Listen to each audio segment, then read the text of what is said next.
comprehend the rationale that I come up with as an individual. I'm not a very rational, well, I'd like to think of myself as an extremely rational person, but I know better. I know that there are moments and lapses within my gear turning mind that there are lapses in judgment. I have difficulty, just as much as anybody, making the right choice when put under pressure on the spot. You know, if I'm given time to think about it, I can make the right choice. I'm confident in my ability to make the right choice if given enough thought. But if you let me panic and give me 3 seconds to make a choice, it's up to the dice at that point. Like, whether I make a good call or not is just not up to me. I'm just trying my best. So, why do I bring this up? Well, we all have an origin story. We all have a point in life where we can comfortably say that that's where I come from. Well, whether you're comfortable about that or not is a completely different story. You see, it's easy for me to be proud of who and what I am, but it's difficult for me to justify that pride, right? So, for instance, I am very, very, very, very proud to be indigenous to the state of Alaska. I have some Yupik blood in me that I'm very proud of, you know? Just the idea of being native indigenous to the state of Alaska, which is a state in America. So being indigenous in the country of America is, to me, a source of pride. Because, you know, what the early colonizers, the early colonial powers that be, that when they first came to America, you know, they used the doctrine of discovery and manifest destiny and the church to basically rout out and attempt to exterminate as many indigenous people as possible within the fastest amount of time.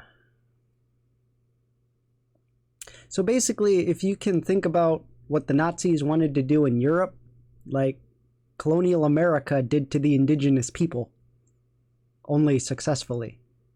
So the idea of pride is based on the fact that there are surviving members of the indigenous community native to America that currently continues to exist and thrive.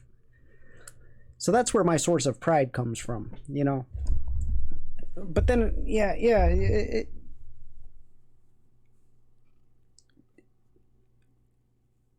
it's not easy to try to create a detailed description of the historical implications of being indigenous to the country of America.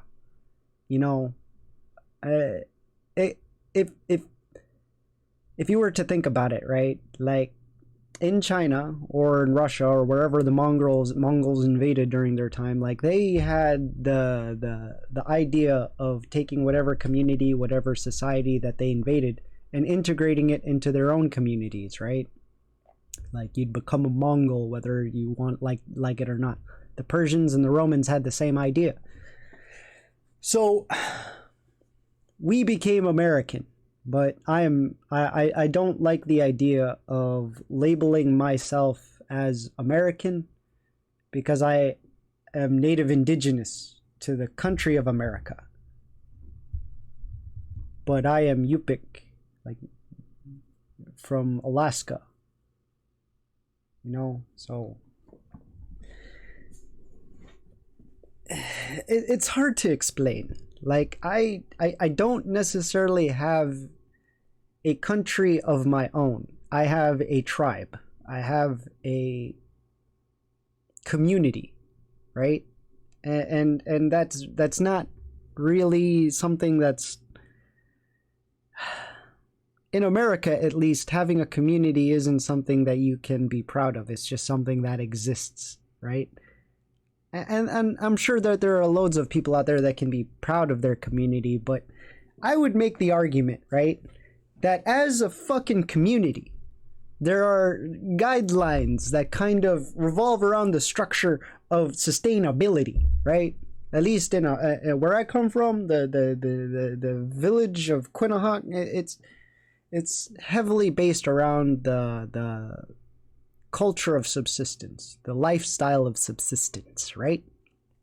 And our community is impacted by the outside world and the consumeristic nature of America. Like we are directly affected by that, and the ways in which we are affected is very difficult to try to explain without the context of what colonial Americans have already done to us, right? So it's very hard to try to describe the nuances of what it is that America has done to the indigenous native cultures all throughout the country. Like, and why do I bring this up? Because I've become very acutely aware of the nature of this colonialization, and how, as an individual, I can reflect upon that history. You know, for me, it's for the sake of identity. I do this in order to help identify myself as indigenous, as Yupik, as Alaskan, you know. I don't really try to downplay the survivalistic nature of the indigenous people, right? The lifestyle of the indigenous people is heavily based on that survivalistic mentality. You know, we for 3,000 plus years, you know, we hunt and gather. We don't farm and we don't barter. Well, we might have bartered for metals and stuff, but what we did is not the same as what the early colonialists did, right? We didn't take land, we didn't segregate the land, we didn't chop it up and cut it up and give people rights to this land. The land was all of ours. The land belonged to all of us, and we had to continue to develop an understanding of the environment and how our position in it, in order to live that long successfully, and to develop communities that have been negatively impacted by the influence of colonialism, Western colonialism in America. And that bullshit's just, well, excuse my language, but that is just the very tip of the iceberg, right? Now, I'm going to talk about my life.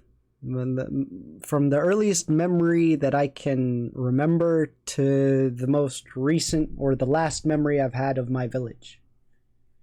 I'm 28 right now. I left my home when I was 16, and I haven't gone back. Well, I have gone back for like a week or two since to say hi to everybody. You know, let everybody know I'm still alive. And goddamn, it's been a trip. It's been a trip. Now, I still want to add more preface to the context of my life and the history of my lineage, right? So it's like, I'm Yupik, indigenous to the state of Alaska, but my dad, my biological father, he was Puerto Rican, and my mom was Yupik, from the village of Gangerenak. So there's a lot to unpack there, and unfortunately I didn't get to know my biological father long enough to understand exactly how or why he ended up there and conceived me and two others, my siblings. Now,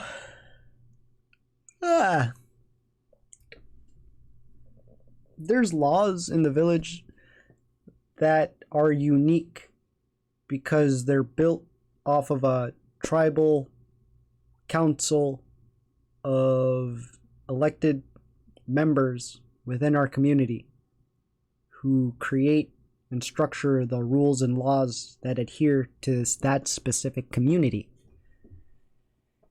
And I don't know if it's okay to say white people, but white people have been bootlegging and brewing alcohol for some 100, 200 years. And we haven't. Like, as native people, we didn't. And if we did, it was just wine. I swear to God, we have berries everywhere. It's impossible for me to think that there were native people out there who didn't discover wine. There's a possibility. But hard alcohol has just not been a fucking thing, you know? Like, well, actually, it's hard to kind of say whether or not indigenous people have developed alcohol naturally, because as a hunting and gathering tribe or community, it's like we eat, when it's all gone we go, and then it grows back, you know. And this pattern of taking and allowing to rest and taking and allowing to rest, this is what we've been doing for thousands of years. And you know, that's the only reason why I don't think it'd be difficult to imagine that it was not as easy for native people in Alaska to develop wines and alcohols, because they were consuming on an as needed basis rather than the colonial nature of, you know, or the agricultural, not really colonial, but the agricultural nature of just storing food. Like we had stored foods, but they were stored differently, right? They were stored in such a way where we utilize the permafrost in Alaska.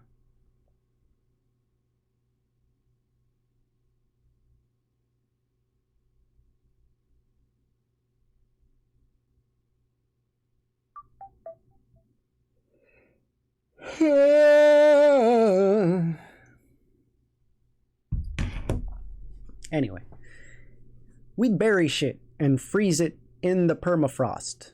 Or we dried meats. A lot of dried fish. Fish is probably the number one staple in Alaska, right? And for indigenous people, it's like, well, indigenous to my region, we had seal, walrus, caribou, moose, ptarmigan, goose, duck, beaver, rabbit. So I actually I come from a place with a variety of different types of protein, different meats. So why do I bring this up? Because all of this plays into the history of why we do the things that we do. Because there are still a lot of us, like a good 90% of the indigenous population here in Alaska, still adhere to that subsistence lifestyle. All right, we're not hunters, and we are hunters and gatherers, and we are still that to this day. And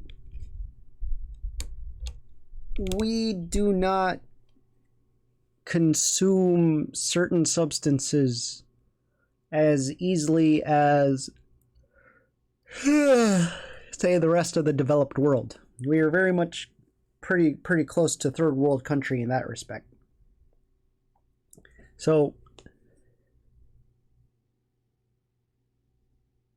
alcohol in higher concentrations becomes very dangerous to the communities in Alaska because of how sensitive we are to alcohol. We are not able to process it as effectively or as efficiently as, say, white people. So we banned it. We tried to ban it. Well, we do ban it. It's banned. It's illegalized in the communities in Alaska that are native, indigenous. And why do I bring this up? Well, because consequently, my dad, my biological father, was a bit of a bootlegger. He would buy alcohol legally from cities like Anchorage or Bethel, and then he would smuggle them into these small communities and selectively barter with the community. And that's how I came to be, technically. Like that, I guess I'm assuming that's how he met my mom. But, you know, we illegalized that shit, so he got caught about 9 months after my conception. And the day that I was about to be born, he was sent to jail. So my mom, in all her wisdom, was just like, well, this guy's in jail. I have a child that I don't know if I can take care of. So adoption. So I got put up for adoption. And there are a lot of rules, laws, and regulations within the state of Alaska that deal with adoption going to family, immediate family, some other family, someone you're related to. Because of the colonial history of America and ripping children away from their families in order to either kill them or whiteify them. So we developed laws, regulations, and practices to try to protect the next generation of indigenous native people. I'm not full-blooded, but I still fall under that protection. Even if some white family wanted to take me because of how pretty I am, they couldn't. I had to go to a native family. So I got adopted out to my auntie, who became my mom, in a neighboring village, Guinhook. And that's where my story begins, right? That's where the earliest memories that I can think of come from, right? And damn, it's been 28 years. So how does it begin? Well, the earliest memory that I have is of a blizzard. Like, I want to say 1998, 1999. Somewhere around September, October. No, it was definitely sometime in December. It was bright. It was early in the morning. It was sometime between 8 to 10 p.m. a.m. and there was a blizzard.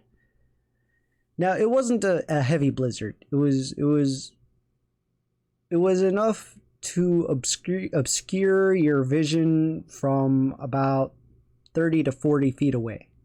So it wasn't a really bad blizzard, but it was pretty bad. I've seen blizzards where I couldn't see fucking 2 feet from me. You know, that's a bad blizzard.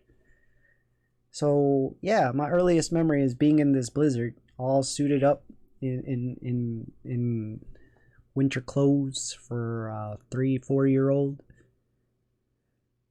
And I'm wrestling with somebody. Yeah, that's right. I'm wrestling with a friend of mine, Christian. I don't know why. I don't know the purpose. But we're wrestling, fighting each other in this blizzard. Outside. And yeah, that's the earliest memory I can think of. Is being in a fight in a blizzard as a kid. Fighting some other kid. Boom, boom, boom, boom. The next memory I have after that is probably that Christmas. It had something to do with a beanbag and a bunch of Christmas lights and a new sleeping bag that I treated as a beanbag. And then I bumped into the Christmas tree and it fell on me. now that I think about it, I don't understand. Well, I mean, I do understand. Like, white people came up, forced a bunch of native people to settle down instead of being nomadic, and then instigated the culture of the Western world into our communities by introducing Judeo-Christianity, the biblical God, Jesus fucking Christ. And then yeah, that's why we had Christmas. It was because white people came, killed a bunch of native people, and the ones that survived were forced into whiteness, and that whiteness can be seen in churches and the school system and the holidays that we live in. Yeah, in case you haven't noticed, I have a very clear disposition towards the Americas, the Americans. Like, it's hard to identify as American for me, right? As an indigenous native Alaskan, it's hard for me to identify as American. Why? Because the history of America is built on the blood of people like me, right? It's that all of America is built on Indian native burial grounds, and the state of Alaska is no different. We just happened to be at the tail end of all that atrocity, so it wasn't as prevalent as, say, Anunnaki. No, not the Anunnaki. Not fucking the North Dakota, South Dakota people, indigenous people. Like, the indigenous people downstates had it really fucking rough, and it makes me very upset and angry to think about their history. And I feel very fortunate to be part. I feel very lucky, not fortunate, fucking lucky to be a part of the history in Alaska, where the tail end of colonialism was pretty much fizzling out. Like, by the time America had bought Alaska and settled in, they weren't allowed to do the Manifest Destiny or the Doctrine of Discovery, right? By the time they got to us, it was much more difficult to kill on a mass scale and justify it. But they were successful, quite successful, in the brainwashing of a few generations of native indigenous Alaskans into the cult and religion of Christianity, unfortunately.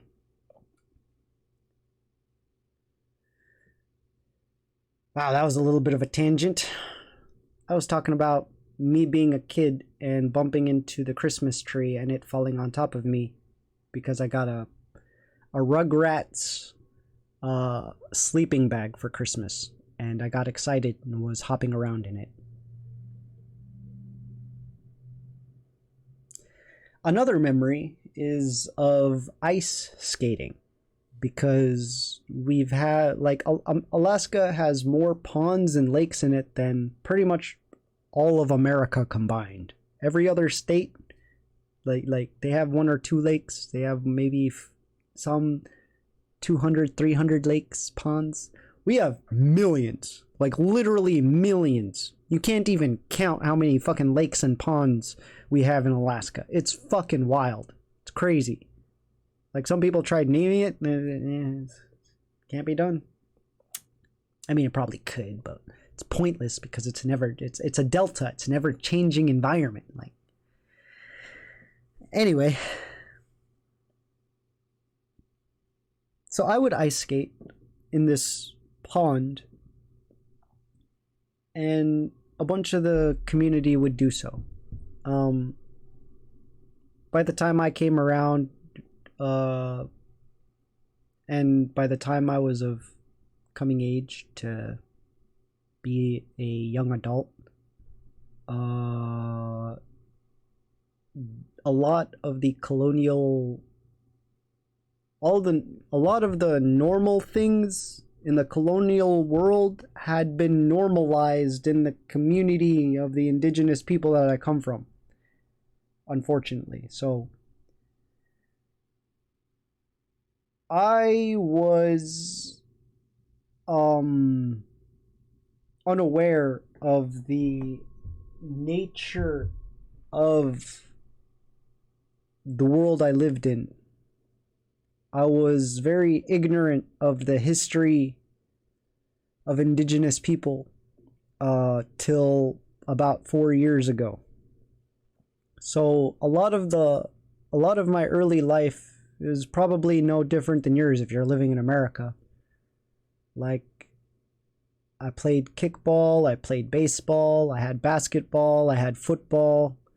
You know, I had a prom, we had a school. It's a very different school than what you'd be thinking of, but we did have a school, and that school had very much attempted to bring about the normality of that colonial lifestyle, in the sense that we were raised in the factory format of the early 19th century.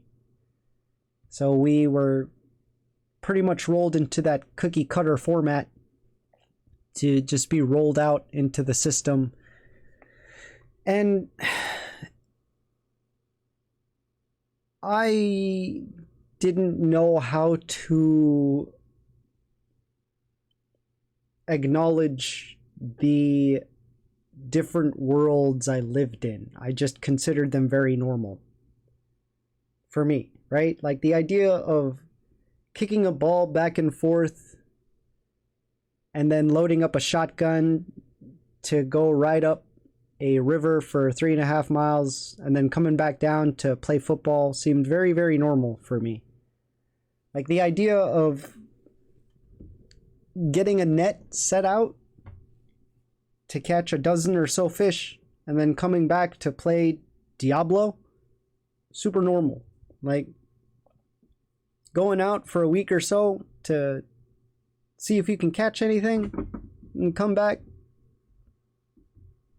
to binge watch a random soap opera or a medical thriller TV series. It's like there were just so many things that I considered normal up until that point that I didn't even try to like think any deeper than that until later in life, when I realized that the majority of the developed world live in this perpetual state of consumption and work, consumption and work, consumption and work, consumption and work. And there was very little drive to actually sustain. It was just the work was the sustainment. And that concept was very difficult for me to understand early on, because living in a subsistence format or living that subsistence lifestyle kind of like drilled into me the idea that the important thing in life is being able to provide for yourself, provide for your family, and to have a good relationship with your environment, you know?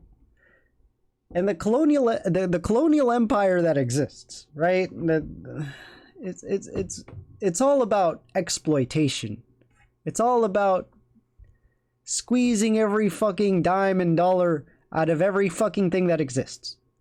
And that relationship was just, even to this day, I still have a really difficult time wrapping my head around that. It upsets me. It makes me very uncomfortable. It makes me want to just be upset. Because the mindset that comes from that colonial lifestyle, that colonial mindset of consume and consumption is very much rooted in the oppression, in the history of oppression of native indigenous peoples, you know? So I have a hard time trying to define my stance on the developed world and the relationship it has with developing communities, as in the exploitative nature of corporations and companies does not fall in line with the environmentally conscious and sustainability practices found in native indigenous communities. So it becomes very difficult as a native indigenous person to wrap my fucking head around this need to constantly consume, right? So the idea of consumption for the sake of consumption is just not natural. It does not come natural to me. I have found that in my pursuit to try to understand the world around me, that I have had to develop that consumer lifestyle, the consumer tendencies. You know, I had to learn how to enjoy the consumption of such a massive amount of media, of information, of a variety of different foods and spices, and there was a lot of culture shock just moving into the inner cities coming from rural Alaska. So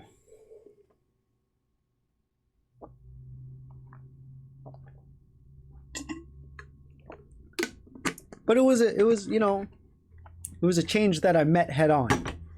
And whether or not it affects me positively or negatively is irrelevant. I've been exposed to the history of Native Indigenous people, and I can't be unexposed to that, right? Like in grade school, they tell you that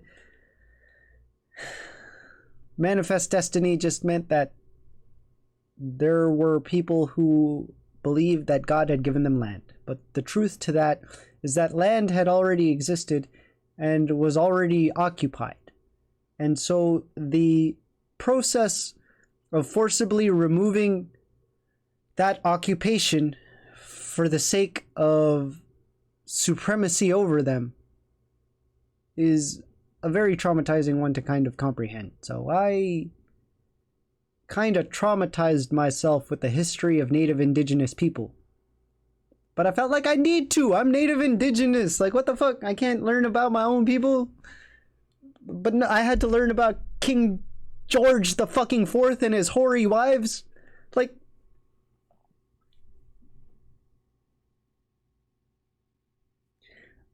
I hate how much has been drilled into my consciousness by the school system, especially since I come from such a Native Indigenous background. Had I not left, I would never have needed to know what I've known now. But I left. And so I needed to know. What the fuck happened to everybody? Why the fuck is everybody white? Like, the state of Alaska is 70 fucking percent white. You know? Like, when you talk about minorities, that everybody that isn't white, meaning that the majority of people is white. So it's like,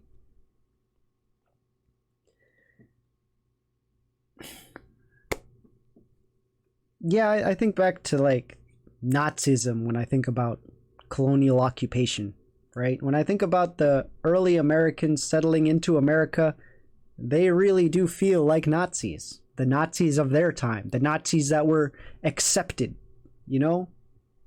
Like, there's very little difference between the euthanization plans that Germany had for Europe and the residential schools that litter all of America and the history of indigenous people that were killed in them, right? Like, there's little differences to the concentration camps that existed in Germany and the reservations that have existed in America, right? It doesn't feel like none of that shit's been talked about nearly enough.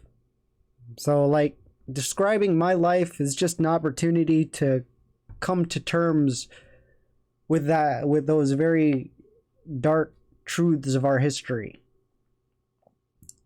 And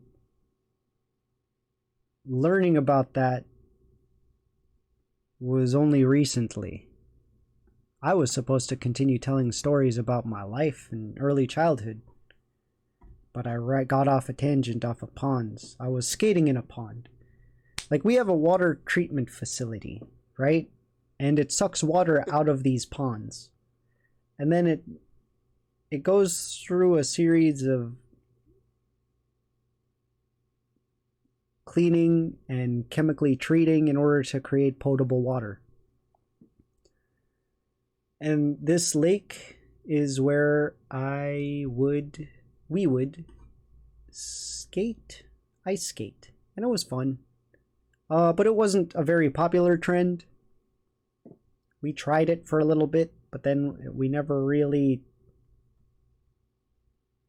did it again. It was like a one-off kind of thing.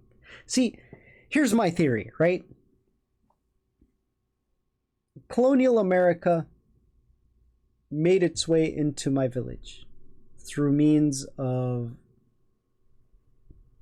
missionaries, unfortunately. So the missionaries were the anchor point in which more and more of the colonial world would be able to funnel themselves into these communities. And what I think happened was that for a period of time between my generation and the generation that came before me, my mother and my mother's generation, like they were exposed to the practices of white lifestyle, white living, you know, white picket fences, ice skating, baseball, you know, and they brought that shit back to the village. Luckily, those cultures died fairly quickly because they're not sustainable in rural Alaska. Like, there's no fucking point in skiing, right? It's just weird. Like, you go and catch fish or something. Like that's a good enough outing for most people. Now, this water treatment plant is interesting in the sense that at one point in time you were charged $2. No, you were charged 25 cents in order to get 5 gallons of clean potable water. So you grab a quarter, there's this wall on the outside exterior of a building, then there's this pipe that extends down into a hose, and then you throw the quarter in, and then you press the button, and then 5 gallons of water would come splooshing out of the hose. So you had to get your own containers and shit. That's how I lived my life for 10 plus years. Is every single day I'd grab buckets of water, 2 5-gallon buckets of water, so I could carry 2.5 gallons on each side to kind of distribute the weight. And then I go over there, fucking 2 quarters. Goddamn, no, I really dragged 10 fucking gallons around for 10 plus years. Jesus. Since I was like 8.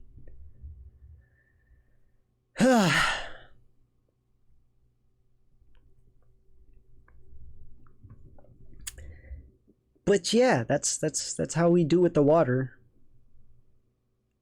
And I remember being around that treatment plant, and there was this guy, some Johnson, and he was playing with a bat made of aluminum, and he was just lifting up some gravel rocks and chucking it. Well, my curious ass got curious and stupid and walked right into his swinging path of trajectory and knocked my ass out. So that was the first time I got knocked out. It was not going to be the last, not by a long shot. And now,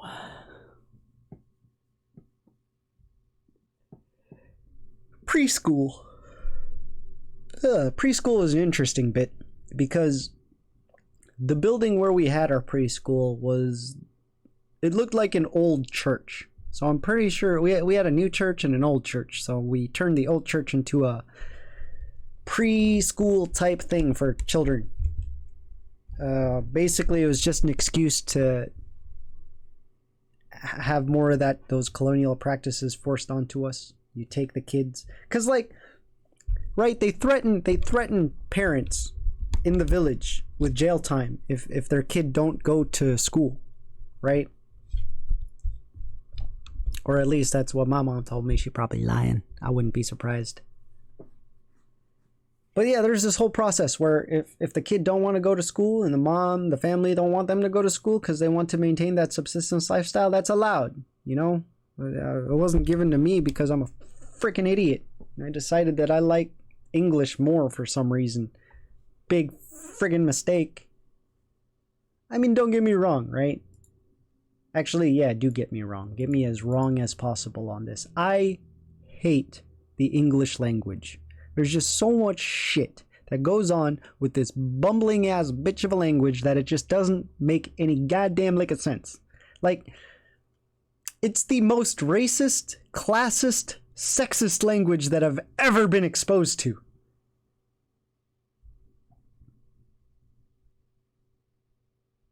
And I got really good at speaking it out of spite, right? Because teachers knew how to talk better than me. Fucking my principal called me pompous and I shoved my freaking face in a thesaurus until I understood what that meant. So yeah, living out of spite is totally optional, but I wouldn't recommend it. It's not worth it half the time. It's just English sucks. English sucks a lot. Right? So why did I choose it? Well, I didn't choose it. I was forced to learn it. So I did, and I learned it well. Now, I was getting into a preschool segment, so let me think here. Preschool was pretty boring. It was just a safe place for kids to be around my age while our parents were forced into the capitalistic nature of development, right? While my mom was getting screwed over by the housing development because some white firm director managed to find a loophole in our contracts in order to siphon out $14 million worth of funds that was designed to help Native Indigenous people develop more fucking housing. I'm sorry. That was a tangent. That was a traumatized memory. That was a core memory. Like, I'm gonna get off on another tangent here. Like, when you learn certain things about your life that you didn't know before, that change your awareness of the situation so dynamically that you feel the need to almost get some form of revenge, you know? Try to come up with some way to justify, or not justify, retaliate against these systems of oppression, of extortion. You know, it's like, how is this shit allowed? And why is it allowed to us? Like, why are these companies and corporations allowed to fuck us over so well with zero repercussion? Why are they allowed that? Who the fuck set this shit up? Because it wasn't me, that's for damn sure, and wasn't anybody native.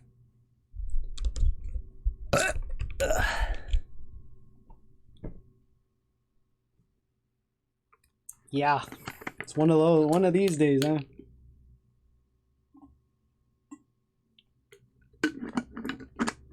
God, I feel like talking about my life is more about talking about the generational trauma that exists within my life, right? Half the time it doesn't even feel like I need to be like vocally expressive of the singular, the very, very short singular experience that I've had on this planet, right? It doesn't make sense for me to care so much about my own lifestyle when I grew up in such a community-oriented one, you know?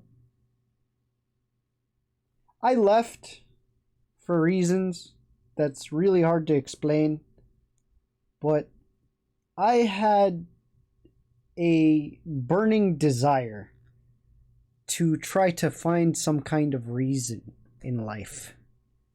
And yeah, it's pretty fucking dumb. It's very, very dumb. It's a very stupid and silly thing to try to expect of anyone to try to find purpose in life, right? Half the time, well, a majority of the time, there is no purpose. But the ones that actually do find some meaning in life, you know, they had to really come to terms with the fact that that's a desire that they have, you know, in order for it to become the end goal for their life.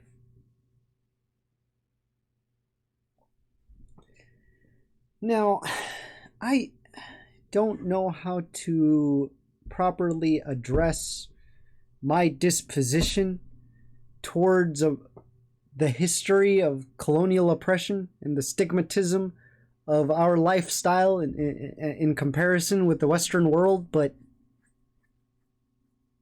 I do know for a fact that I've been exposed to it long enough to be able to express how it feels to live in it, right? Because, like, I don't really have it's hard for me to kind of develop an outside opinion of something I've only known the inside of, right? Like, I don't know how to describe America and the American way of life on the outside. I only know how to describe it on the inside. And on the inside, it's just a history of genocide, of extortion, of manipulative practices, of people coming together to make change, and then that change being uprooted by a very, very small select group of people. And this history seems to just recycle over and over.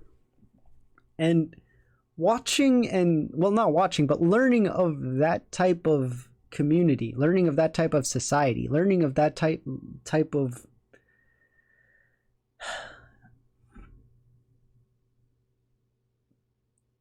purpose in life, you know, where the sole purpose in your life is to ensure the direct lineage of your offspring rather than the well-being of your entire community, right? That the kings and queens practice, I think, is best way to describe it. How kings and queens, how serfs and saints, how they all get treated under the banner of importance is something that's very difficult for me to comprehend, because the community I grew up in focused on children as being the most important fucking thing to ever, like, children are important because they're our future.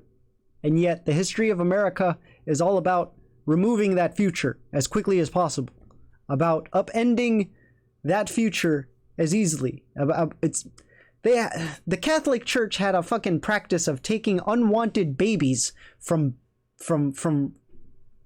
bastardized pregnancies and just murdering them. And I don't understand that.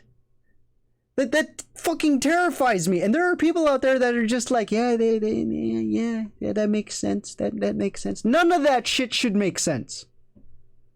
Right? The idea of bastardization, the idea of a child out of wedlock, the idea of marriage, weddings, and shit like that, all that shit's fucking alien to Native people, man.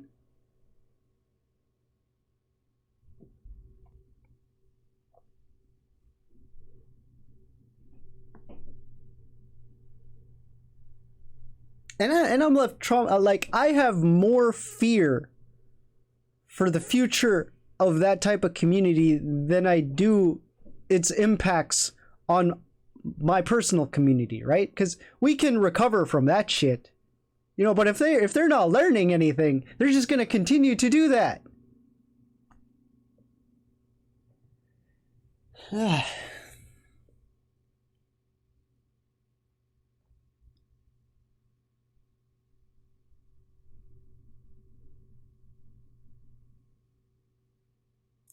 In the first grade, going back to a tangent as to the life that I've lived, right? In the first grade, well, the first 3 grades of my life were dedicated to learning and connecting with the indigenous culture that I come from. So from first grade to third grade, I learned Yupik. I spoke Yupik. I ate, lived, breathed the native lifestyle. And in between third and fourth grade, there was a transition. Literally, it was called the third grade transition, 3T. And that's when they would teach me English, right? That's when they would force another language into me and have that be the main means of conversation for basically the rest of my life. Up until now. So the first 3 years of my life, I learned Yupik, and everything else was dedicated to whiteness, white culture, the white language, the English language, the Western culture, the Western lifestyle. I learned Western history. I learned of the Oregon Trail before I learned of any native people in my own state. I learned about... I had pen pals from Pennsylvania before I was able to communicate with some indigenous person 3 tribes up.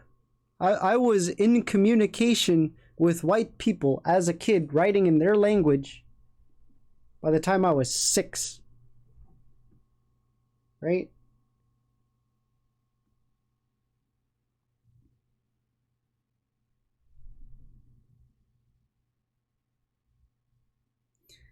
It was also around this time, this third grade transition, that I had developed a keen sense of identity about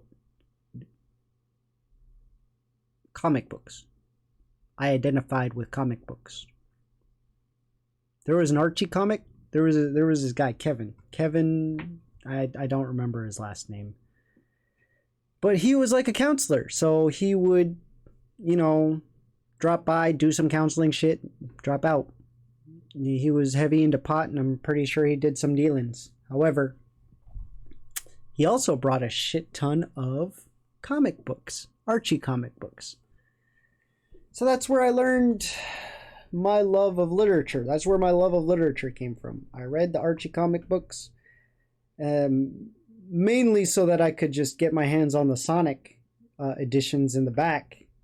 But those were far and few in between. He'd drop by every other week with a new issue. And for him, as he said, it was difficult to find any kind of Sonic comic books, and those were the only ones that he had at that time. So that's what I dealt with. It was also around this time that I had read my first book from back to back on my own. Amelia Bedelia. I was 6, okay? And that bitch was adorable as shit. Alright, Amelia Bedelia would make pies and shit, and I would fucking love that. All of it. Right? Amelia Bedelia was the shit to me. Because I was just learning literature.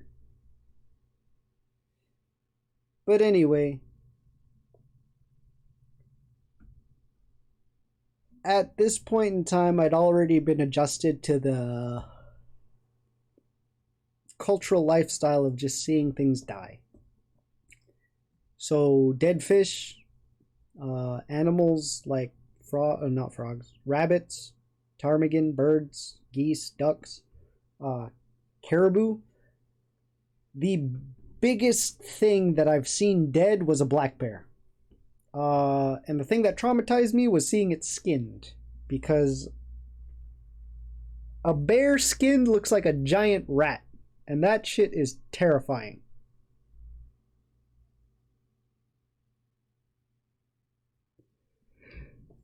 Very, very, very terrifying. I thought it was the scariest shit.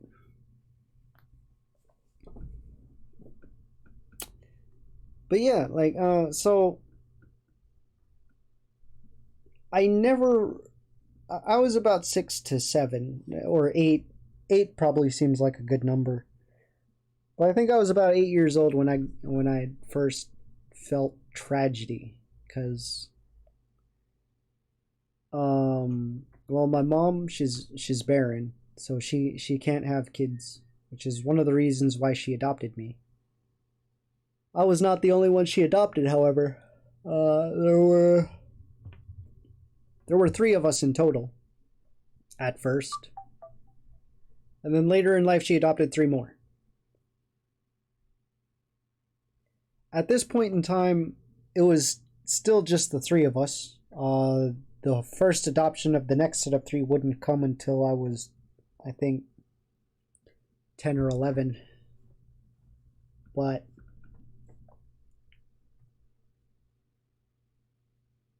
I had a brother who was recently adopted at 6 years old and was living through complications up until his death at 8.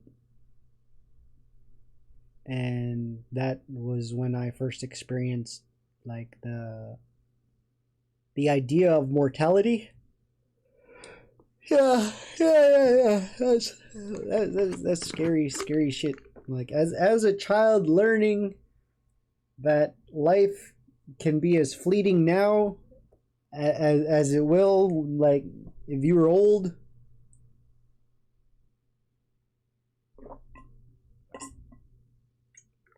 Yeah, it stuck long and hard. Like it's the first time I saw a corpse, and it had to be the corpse of a small boy. It's tough shit. I was 8. He was the same age as I am. He would have been my brother right now. He probably would have been living with me. Probably would have been great.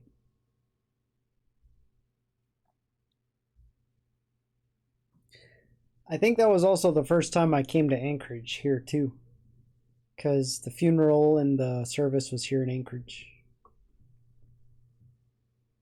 Sad, super sad.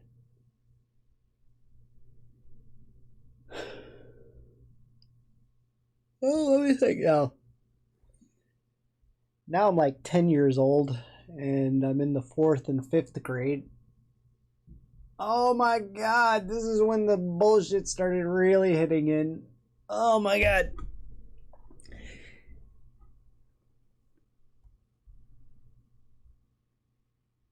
Oh.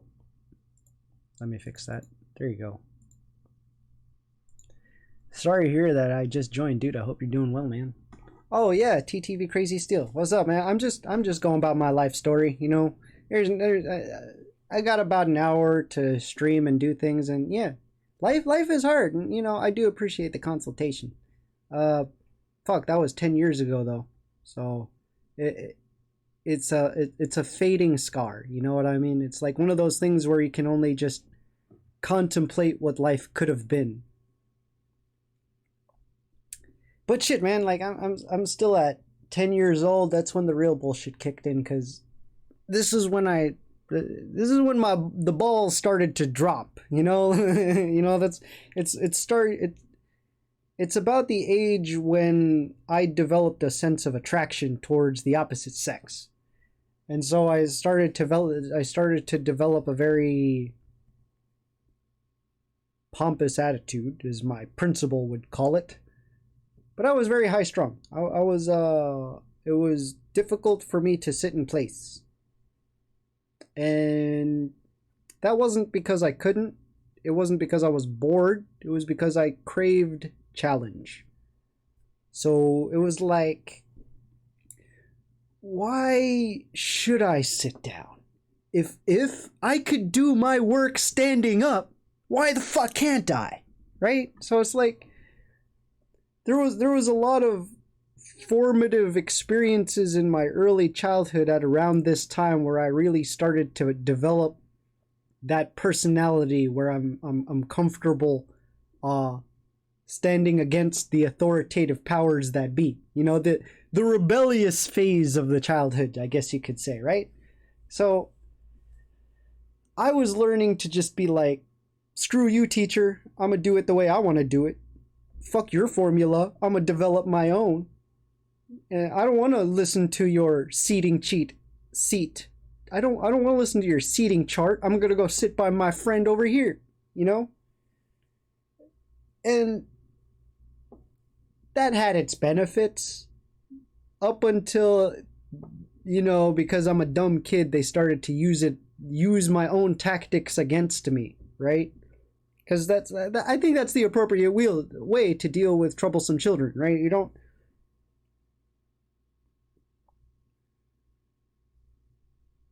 Oh, that's fine, man. I'm happy. I'm happy that you dropped by just to say hello, and I appreciate you just interacting with me here. I'm gonna be here for a little while, so feel free to drop by. Feel free to come and go as you please. I'm a revolving door. Like I'm gonna do what I do, whether I do, and I need you to do you too. We all gotta do. So, bye. Happy. Hope to see you next time. Me and my stuttering ass.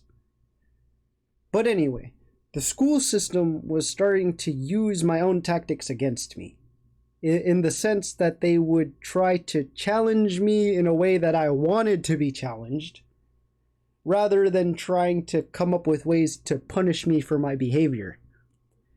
And this is probably one of the only reasons why I made it so far throughout my high school tenure, right? Is because the relationship I had with the faculty was one of enticement. They enticed me with their challenges, and I was like, I like that. I like getting challenged. I like the feeling of challenge, because I think this realization dawned very early on with, I think, the principal at that time, Peterson something. But there was a boy, Samson, who was much more violent than I, and he would pick on this kid Johnson, because he had a little bit of a deformity. His parents were siblings, and so it caused him to be deformed, incest, But Samson liked to pick on this Johnson, and I didn't like the fact. I didn't like bullies for. I think it's because my older brother was a bully, so like the idea of bullies, just I hated it. So early on, I developed I think it's okay to bully, as long as I bully people who are bullies, right? So early on, I'd get into altercations, physical altercations with this boy. Not in defense of Johnson, mind you. I didn't give a shit about that guy. Whether he was deformed or not, I didn't care. That was not the point for me. The point for me was that there was a bully, and he was bullying.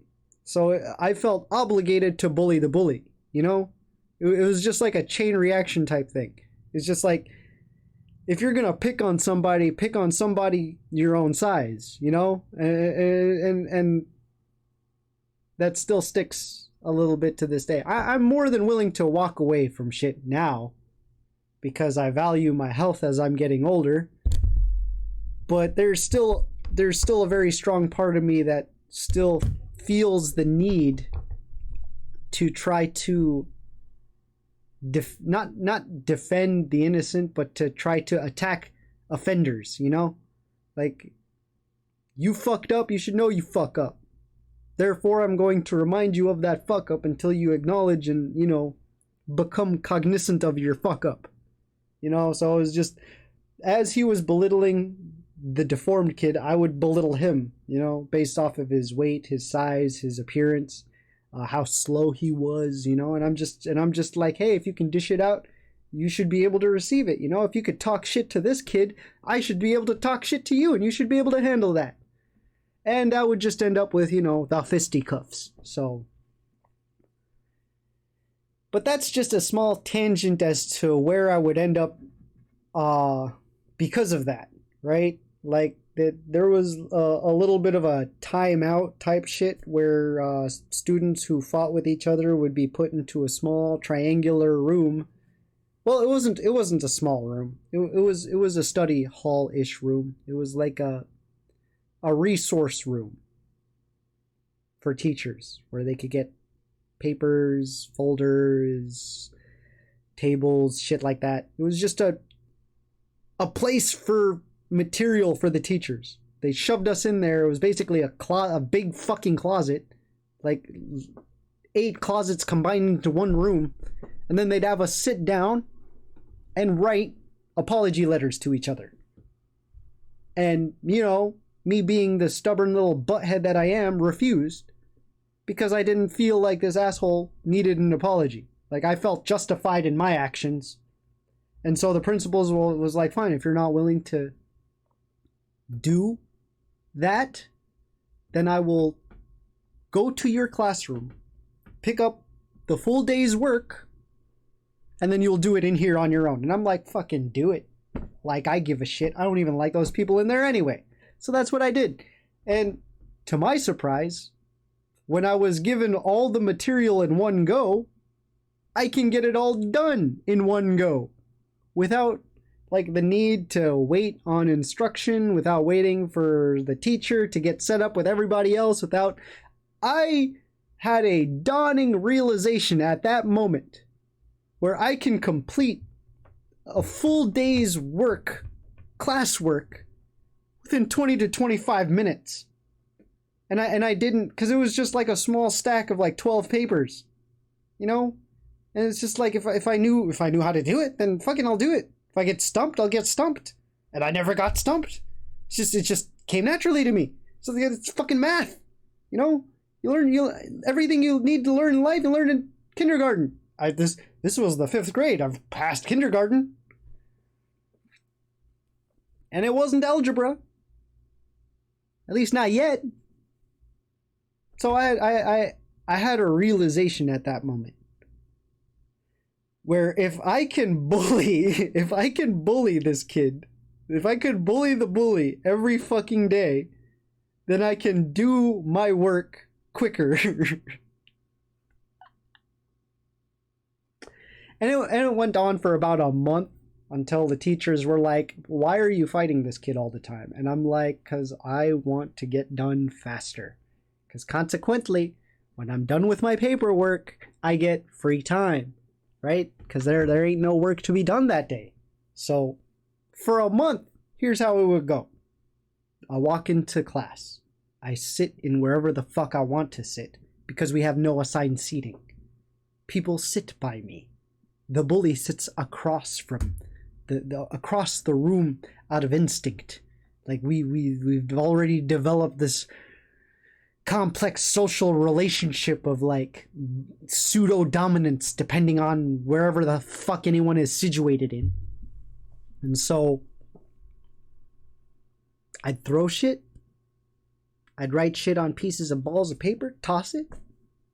You know, I'd become my own worst enemy. I became the bully, specifically for this bully, just so I could get the work done faster. And after I explained that to the teachers,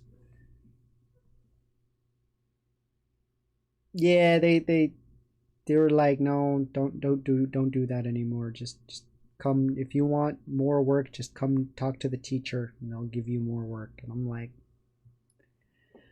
fine.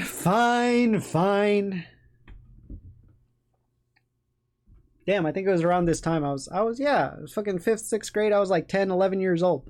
This is my first year into wrestling too, like competitive wrestling. So yeah, I wrestled for 5 to 6 years competitively. And my first year was probably my worst. Yeah. Yeah, because I was embarrassed, inexperienced on the ring, on the mat. Oh. And just really shy for no fucking reason. For no good reason, at least. So, of the 16 or 17-ish matches that I remember in my first year of wrestling, I only won, I think, 2. And of the 16 to 17 matches, I think 6 or 7 of them were against women. So yeah, I didn't win, mostly because I was too afraid to hurt girls, or because I was just too shy and embarrassed to be in a singlet, or that other people were watching. It was just a very embarrassing time for me. But then, you know, my teacher kind of like pulled me aside and he tells me, you know, like, hey man, I've watched you practice every single day. I've seen you work towards this every single day. And he's like, I know that you got it in you. And I'm like, do I though? Do I? Do I? Do I, do I, do I, do I, do I, do I, do I, do.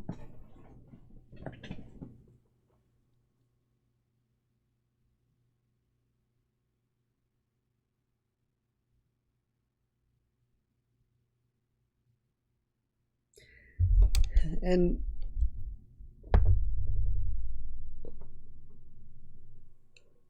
so how competitive wrestling would work in the village was that before we got funded some $2 million,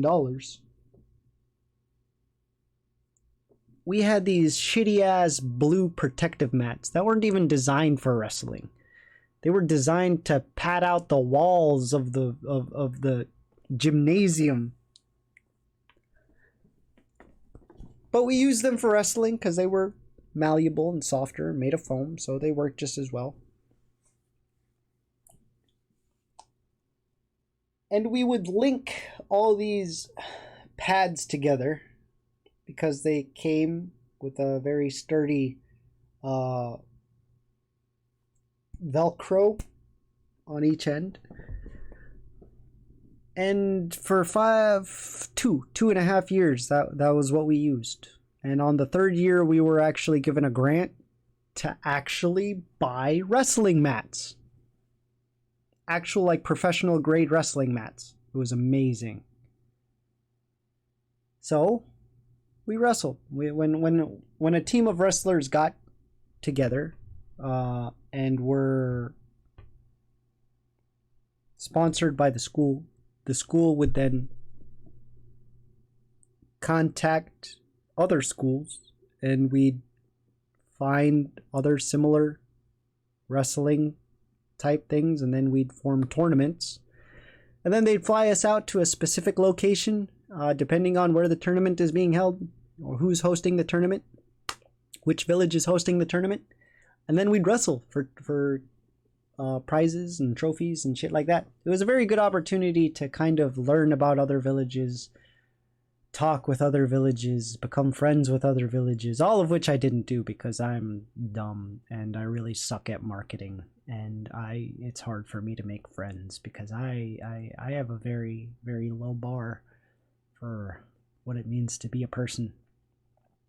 I mean, I really do. Like, if you eat, if you breathe, and if you crave compassion and humility and creativity, then that's all that I need to hear to justify your existence. Like, and that idea kind of is preposterous to some people out in the world. Like, there are people out there who have that, like, capitalistic mindset grind that the only reason why you should procreate is to have more workers for some fucking company. Like, there are people out there just like that. It's fucking disturbing and I can't understand any of it.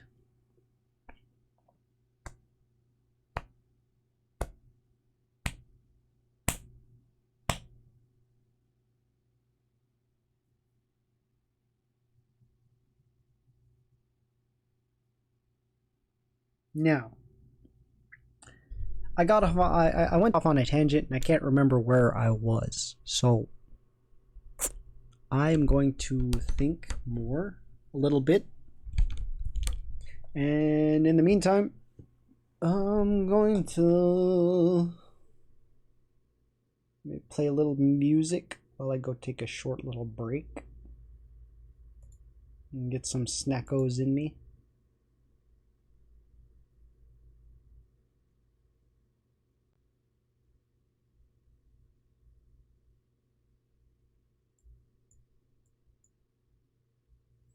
Come on, Spotify, don't do this to me now. Come on, Spotify, please don't do this to me now. Alright.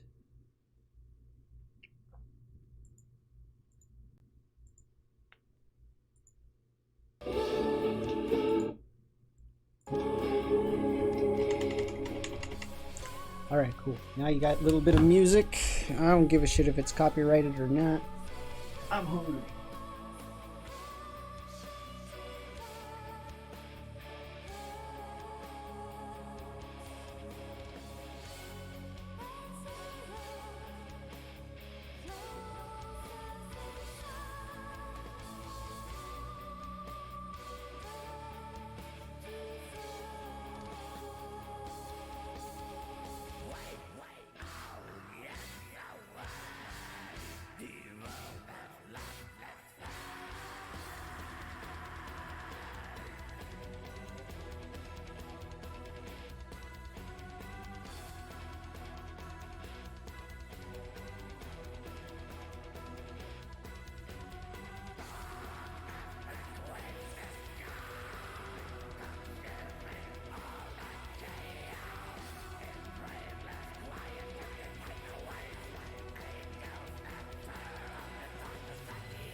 You know, I thought of a better way to get rid of your, a better way to occupy your time than with that.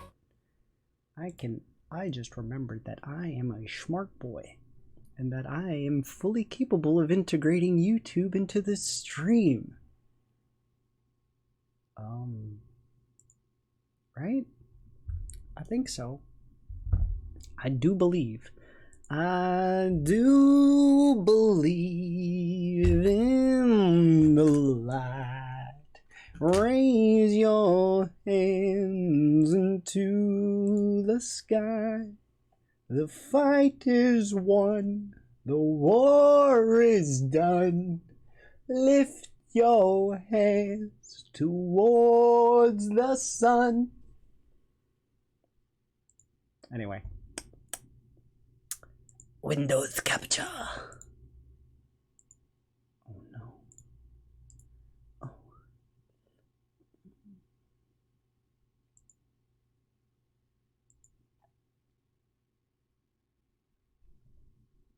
Uh-huh.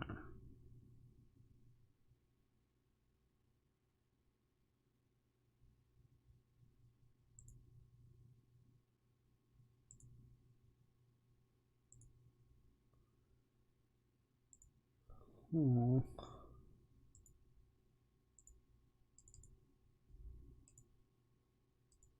There you go.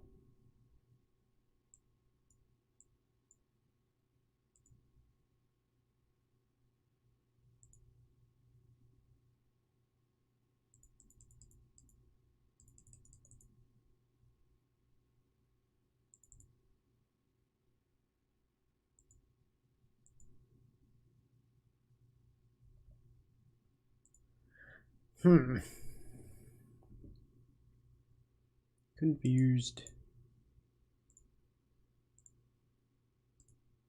Oh. Oh god, I clicked on a random video. Do me a favor and look in your pantry. Oh Nine dear and a half god, I've clicked on items a out of random 10 video. come from outside of Alaska. Oh Now, dear you're probably god, thinking, look at this "What? random video. In Alaska?" Actually, Oh yes. wow, Let me look at show you that what we're random doing to video. create a food source here in Alaska. Amazing. Alright, I'll be Food back. I'm gonna comes go from get something to farming. eat. Fortunately, there's a lot of that goes on in Delta Junction. On our farm, we raise a grain called barley. There's a lot you can do with barley. Let's take a look. Here in the flour mill, we take this simple grain and make your favorite foods like brownies, cookies, biscuits, muffins. Do you like pancakes? We make those too. So the next time you go shopping, say goodbye to the other guy. Alaska has an alternative. We can make our own food.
first place. How do you get to the top? When you see something you want, just keep on climbing. And don't let anything stand in your way. Yours, Tacoma. Toyota. Let's go places. Well, well, well. What have we here? A magical place that's looking to get scared. Halloween time is back in Disneyland and Disney California Adventure Parks.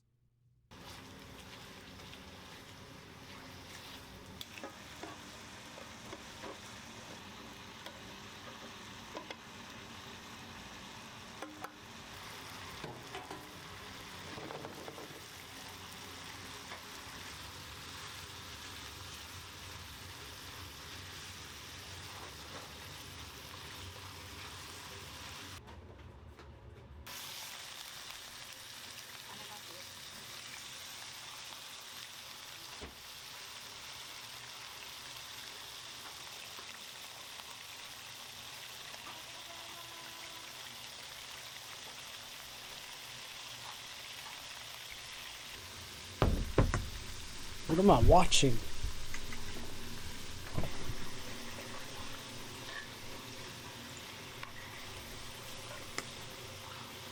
A kilogram lunch?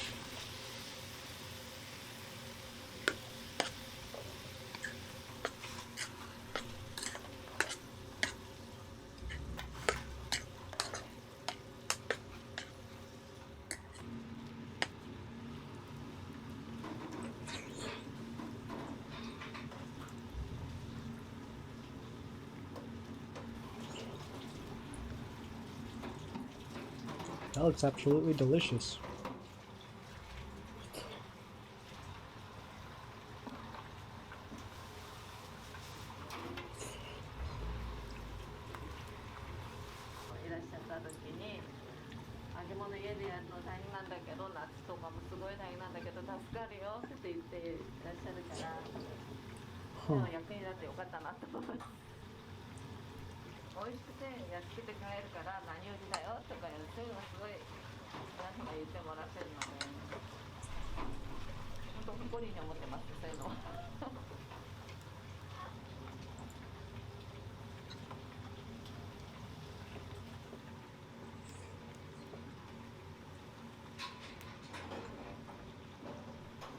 Well, that's neat. I don't know what they're cooking, but it looks amazing compared to what I'm eating.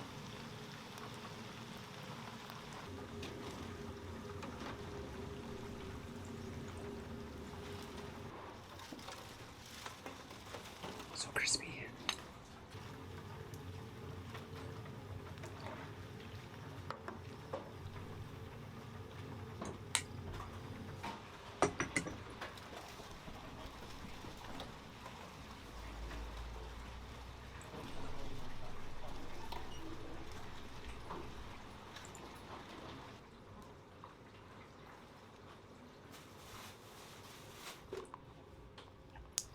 I gotta stop this. That looks way too frickin' good. Yeah, half hour to an hour of YouTube before I continue my life story. I like the sound of that, chat. Thank you very much. All right, so what's on YouTube today? How I type really fast. No, I'm gonna try that. I gotta move you guys a little off to the side here. Typing speed test. Oh, I did this already. Typing speed testo. Right there. Let's go with some hard text, and we'll go for we can train.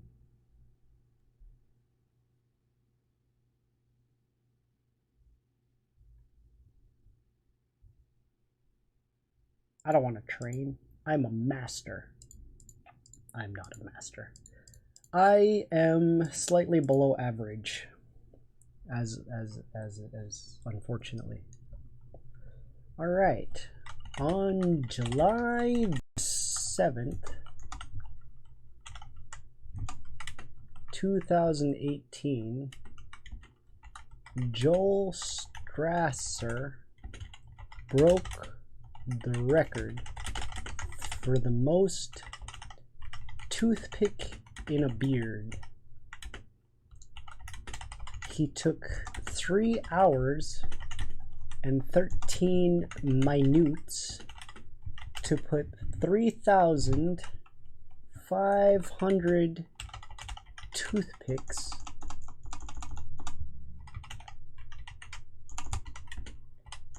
into his beard. The previous record was 3,157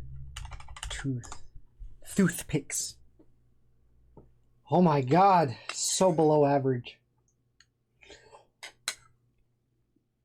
It's those numbers, man. Those numbers really get to me. Oh, my average went down.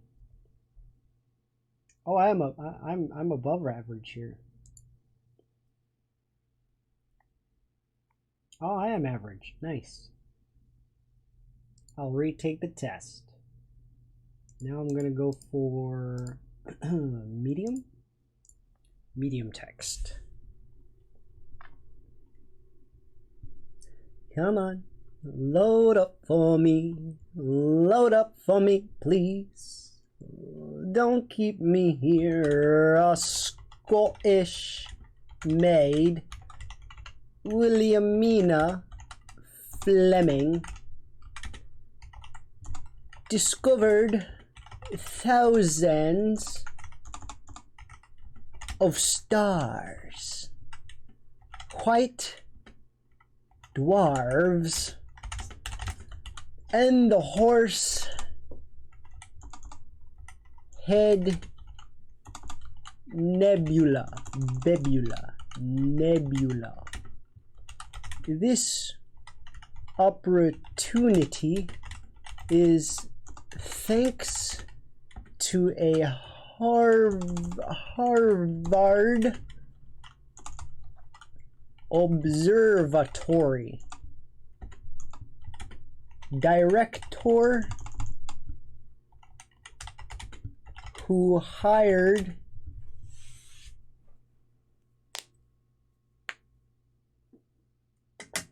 I don't know why I'm doing worse all of a sudden.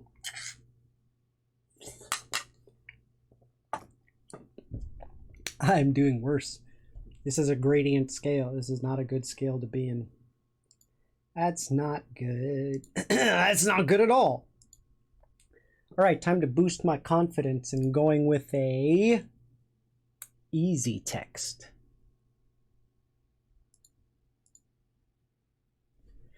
Yeah, it's probably my posture. My posture isn't right. All right.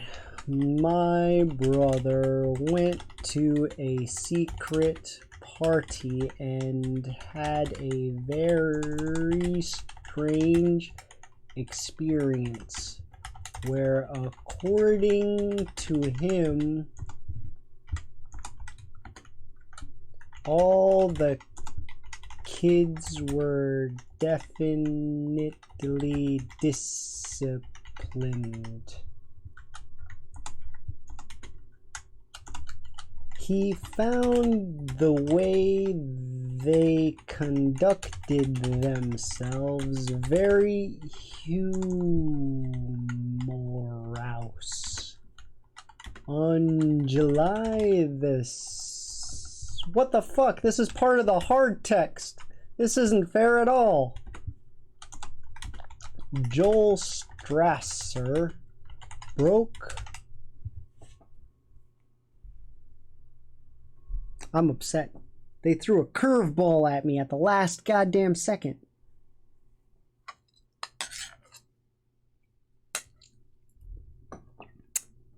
I'm appalled. All right. What else is there on YouTube? Their memes explained. What are Japanese memes like? I know nothing of Japanese memes. This is exciting. Offer your clients a seamless booking experience. Sell your products Woo! Hello everyone. Today's video is going to kind of be like a meme review, except I'm going to be showing off some popular memes from Japanese Twitter, explaining them and giving them more context. Cool. Let's get started. All right, show me the memes. An event that happened on Twitter in 2017 where a user posted this picture saying he didn't know what to do after he dropped his phone and the screen became unresponsive, but he was surprised when he plugged in his mouse and it worked. The tweet went viral and the official ASUS account responded, asking him with cute little ASCII art, "Is this your phone?" with a picture of a golden Zen phone. He responded honestly, "The Holy Spirit of ASUS? No, mine was a normal Zen phone with a completely broken screen that only works with a mouse. If it wasn't the golden Zen phone, then is it this Zen Phone 5? Yes, Holy Ghost, that's the one I broke." ASUS responded, "You are an honest person. After a discussion with the leader of the Holy Spirits, we have decided to give you this Zenfone 3 Deluxe Gold." Here's the picture he posted after it arrived. What? Damn, that's awesome. Next, the caption here, posted by Japanese Twitter user Jesus Christ, says, "Lol, it looks like a Pokemon's evolutions." These replies make jokes about pressing B to cancel the evolution. And these replies make jokes about the item Everstone that prevents Pokemon from evolving. That's so sad. This tweet is a, quote, inflammatory bear sticker at a urinal. The caption? "One more step forward, yours isn't that long." The bear is Kumamon, a popular mascot created in 2010 to drive tourism to Kumamoto and more broadly, Kyushu in general, which is the southernmost main island of Japan. Oh, that's so fucking cute. I like that a lot. Oh yeah, your deathly stares are so attracting. I doubt this is an authorized usage of the official Kumamon intellectual property though. This popular tweet shows a concept for fan-made Pokemon games, socialism and capitalism. Here are some of the replies.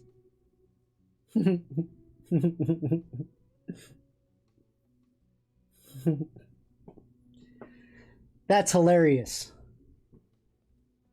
Oh my god.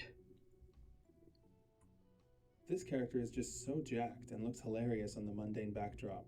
I found it funny without knowing any context, but maybe there's some other lore I'm missing. If anyone wants to tell me in the comments, let me know. The character's Biscuit Oliver from Baki the Grappler, apparently. Yep, Biscuit Baki the Grappler. I love this one too. It says, "No matter how many times I watch, I can't figure out what's going on with his neck."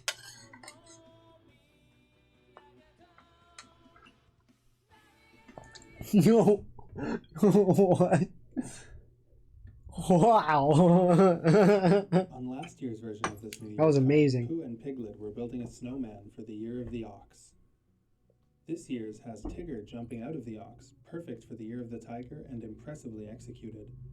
The tweet says, "Oh, Tigger was hiding in there all year, huh?" This tweet says, "This is the first time I've been impressed by something other than the taste at a ramen restaurant." It shows 2 washroom signs for men and women. On the left, where it says men, it has the kanji for noodles, which is also read men. It's the men in ramen. On the right, where it says women, it has the kanji for delicious, which can be read u, as in umai, followed by the same that says umen. To get a little more technical, which I don't often do in my videos, the only... That's hilarious. I don't understand anything about language, but the fact that you can create an entire word lettering for men that can also be conjoined to ra to make ramen. That's just clever, I thought. Sound in Japanese is wa. Japanese speakers will try to make sounds like we and we by using u. So, for example, ui, ue. Ui, Wiener in Japanese, uina. Wiener. Wendy's in Japanese, uendis. Wendy's nuts. The sign. Women, pronounced in Japanese, is women. Woman Win. would be umang. Umon. So, the sign saying umang is not a stretch at all. I even found an article about these signs in English. Overall, I got to read. Noodle fans charmed by clever way Japanese ramen shop designates its restrooms. Tokyo. It's not an uncommon thing for restaurants to use clever pictography or themed phrasing to designate their men's and women's restrooms. Japanese Twitter user Katsumi Nobuto recently stumbled upon a pun they felt compelled to share recently. However, a posting photo of the two restrooms they found in a ramen shop with a caption, "This is my first time I've gone to a ramen shop and been this impressed by something other than the taste." The division of both restrooms hinges on a Japanese pun. In Japanese, the word for noodles is men, and so the kanji is placed above the word for men. And the ba is everything that he just described. And I can't talk right now for some reason. Maybe it's because I've spent an hour just yamming around, which seems far more than what I'm used to, but I'd like to work on that. I'd like to strengthen my vocal cords to be able to talk all night, but that does not seem possible for me. Obviously, kinky means something different in English, but Kinky University didn't even have the worst of it. Imagine if this group tried to expand outside of Japan. Kinky kids. Anyways, unfortunately, the university did change its name in 2014 to Kindai University, which is like kinky is kin and dai from daigaku, which means university anyways, so it's kind of weird, but whatever. Better than kinky, I guess. Look at this poster. It is so fucking busy. And basically what it's trying to tell you is that if you go to Kindai University, you're going to be close to Universal Studios Japan. And Universal Studios Japan, along with Tokyo Disney and fucking Disney Sea, is so unbelievably popular with young Japanese women. It's crazy. This is basically saying, come to our university. It's close to Universal Studios. It even says, get a 1-year pass to Kindai University. So Kindai University's method of advertising was contrasted with this method of advertising, which literally says, this is not the school that someone who wants to party should choose, with a massive stack of papers behind it. Thank you very much for watching. I'd like some feedback. Wow! Review. Is it not good? Should I? That's interesting. One in the future? Also, that's very interesting. I thought that very interesting. I don't know why I found that interesting, but I thought it was interesting. All right, what else is there? That time Goodyear made glowing tires? Glowing tires. Okay, last chance. I'm such a peasant. I'm sorry I have to deal with those ads.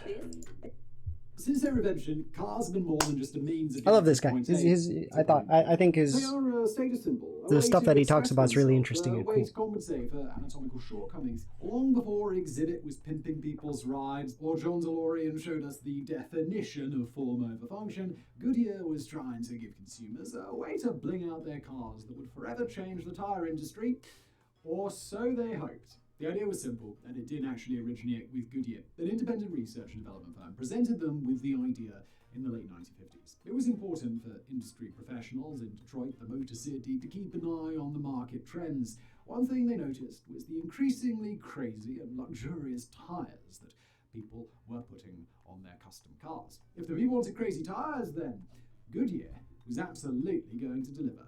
Their plan was to make colourful, illuminated tyres to revolutionise the industry forever. What? Not a horrible ending for anybody, but it didn't catch on.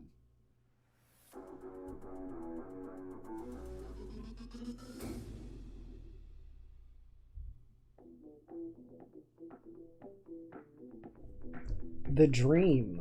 When the idea was presented to Goodyear, they had already been experimenting with a number This is very fascinating. Glowing tires. They already had the perfect material to use for these tires. Well, it'd make you easier to be noticed during a drive-by.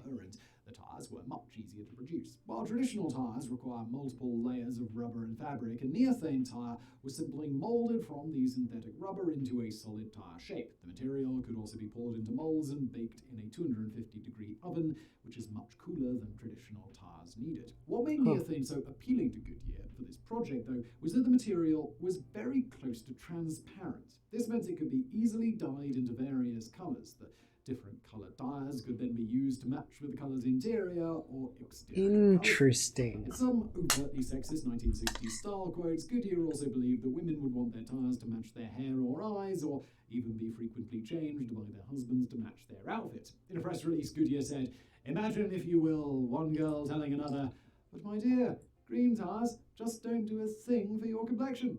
Goodyear's development manager, John J. Hart, said in 1962, "Someday a wife may tell her husband, 'Charlie, go out to change the tires.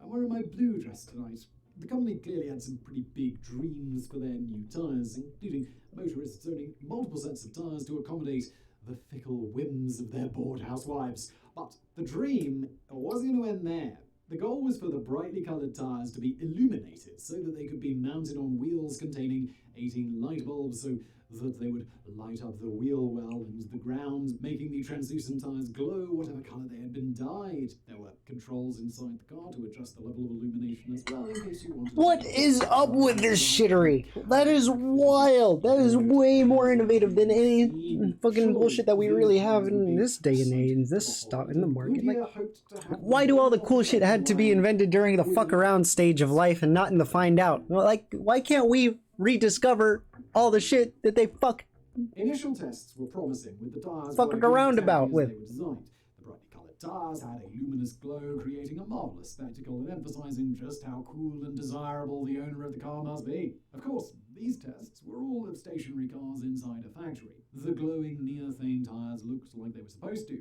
But how did they work? Unsurprisingly, the answer is terribly. The tyres were an absolute nightmare on the road in every conceivable way. Under perfect driving conditions, the tyres offered a smooth and quiet ride. If anything was even slightly less than perfect, the results went downhill extraordinarily quickly. The synthetic neothane did not handle well on wet roads, creating a dangerous situation. Even if the tyres were only taken out on beautiful days, they were still going to prove to be quite dangerous. One of the appeals of neothane was that the lower melting point made production much easier.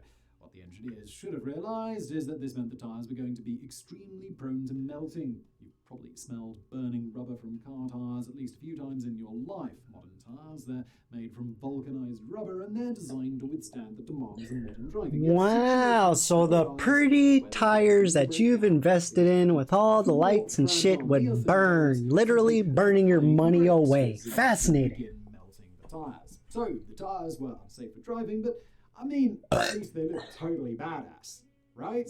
Well, yeah, but also no. Goodyear did a few trial runs to garner attention for their new product and gauge public interest. The public was definitely interested, but perhaps a little bit too interested. In the 1960s, a car with glowing tyres was something straight out of a science fiction movie, so people couldn't help but stop and stare. This didn't just include pedestrians either. The other drivers would either stop completely to gawk at the tyres or just turn their heads and stare while driving straight through stop signs and red lights. Maybe this could have been chalked up to how novel the tyres were. The public was definitely captivated by them, and if they had a chance to own their own... Yeah, I mean, it would look pretty weird for me. Like, I mean, to be fair, right? To be fair. Coming from rural Alaska, I'm not gonna lie, I was like 16 years old the first time I went into a car. And I don't really know how to, like, describe the feeling of being so far behind on technology, right? I still remember it clearly to this day, the awe and wonder of fucking being on an automobile and driving down a highway. So it's like, it's very easy for me to kind of overlook the novelties of a lot of things, mainly because I feel like I've been bombarded with so many first times that it's like every first time just feels the same now. It's hard for me to be impressed. But when I think about the shit that has invented before, that interests me for some reason. It's like they're not only just a product of their time, but they're like a representation of the like creative ingenuity that people would go for just to entice a public, you know? And I don't know why, but that's a very interesting concept for me. The ability to, or the obsession, more like the obsession of garnering that public image, of being able to entice a public view, of being able to impact the mindset of hundreds of thousands, if not millions of people. And it's with stuff like this that kind of drive that obsession, you know? Because, like, there's no real reason for this stuff other than, you know, capitalism, but I really feel like it's during this stage in early capitalism that was much more closer tied with that human desire for creativity, you know? This was a period in time where capitalism and creativity were just walking hand to hand with each other. And fucking nowadays it's like profitability to the max, but back in that day, you know, fucking around looked kind of fun. On the road, the less of an oddity any individual set would be, meaning the spectacle would no longer cause traffic to grind to a halt, so everything would be good, or at least everything should be good for the first couple of miles. It didn't take long under normal driving conditions for the translucent neothane to become covered in soot and other grime from the road. Even a thin layer of dirt was enough to negate the illuminating effects of the tyre, meaning that they would either need to be frequently and obsessively cleaned, or they would just be dangerous, expensive tyres for, well, no particular reason. Also, while John Hart's dream of a man changing the tyres on my car daily to match his wife's outfit sure sounds nice from the perspective of a wealthy 1960s businessman, he was out of his damn mind if he thought any person would actually do that. As previously mentioned, the tyres were made of solid neothane, which was much heavier than the normal... I don't even know what neothane is. What is neothane? Neothane.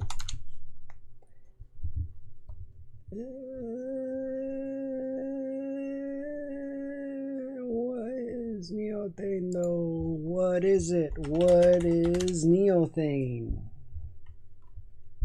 Okay, in the early 1960s, Goodyear revealed one of the most dramatic tire developments in the history of the industry. According to the company's newsletter, it was a tire made of neothane, a synthetic polyurethane rubber that could be poured into tire-shaped molds and baked. At 250? That is low, man. I cook my chicken higher than that. Damn! That is interesting though. How to make neothane?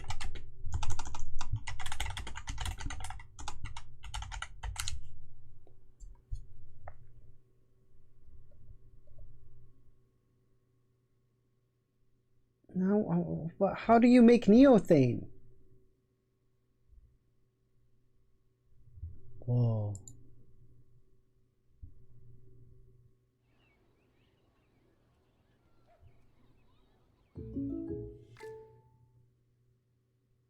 You can't make summer stand still. Oh my god, I'm such a peasant. I hate ads, but I'm too broke to get rid of them. God, I hate capitalism. Look, check this out. Hello, Susan? Yes, let's go to lunch.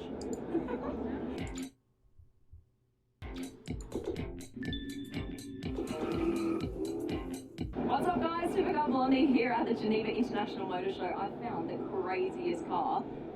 Like crazy. Alright, so this is a 1953 Lincoln Capri, no longer. That was the original car.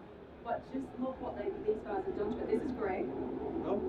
Greg has restored this car. Now I'm going to get straight to it, right? There are crazy, crazy details. Look at this tire. It's flashing. It's a neothane you can tire. choose the color. You can just leave it on whatever color you want. But there's like a little button that you can press to make it flash or like do crazy things. This tire weighs 7 times an average tire. So an average tire is like 20 pounds. Each tire weighs 150 pounds. So that's like 600 pounds of tire on the entire car. The material is called neothane. Neothane? Neothane. It's a type of polyurethane. So what's inside here? Is this just air like normal tire? No, there's no air inside. So this is a solid tire with some LEDs inside the rim here.